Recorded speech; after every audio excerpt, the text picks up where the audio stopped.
And also siguro yung parents po, because we're so busy, because we have work, we're so engrossed with many things in life. Napapabayaan na ho natin mga anak natin. We don't talk to them. We don't communicate with our children. Siguro po once in a while, we have to say, kumusta anak, di ba?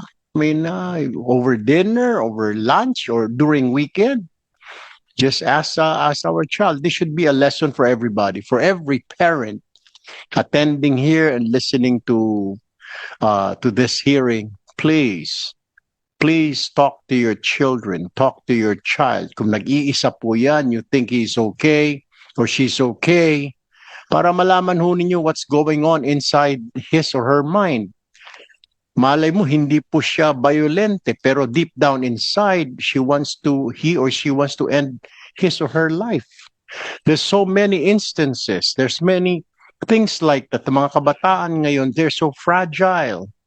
It is because napapabayaan po natin. We don't communicate with them because we're so busy. The dad is busy with work. The mom is busy with work or business, leaving the child to the yaya, to the katulong, or to somebody, to the grandma. We have to start acting now before it's too late. We have to start dealing with them, talking to them. Kahit once a week lang ho. How's school anak? I do that to my child. I talk to them. How are you? How's school? Everything okay? Uh, Kahit na po nakikita ho ninyo na very accomplished po yung mga anak natin o mga apo natin, very accomplished sila sa school. It doesn't mean to say because they're accomplished in school, they're honor roll. Example po yan sa Zamboanga. Nasa honor siya, nasa sports siya, nasa athlete siya. How many stories have we read? Sports athletes, mga professional athletes, but then they end their lives. Actors, actresses in Korea. Students here in the Philippines, mga dalaga, mga binata, di ba? When students, they just want to end their lives.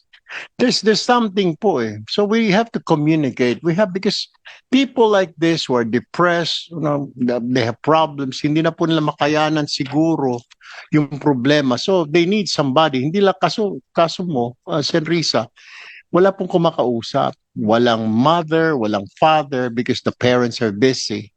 Ayaw nilang istorbohin, baka natatakot yung bata or the mom. Please, before it's too late, talk to your children, talk to your son, all of them.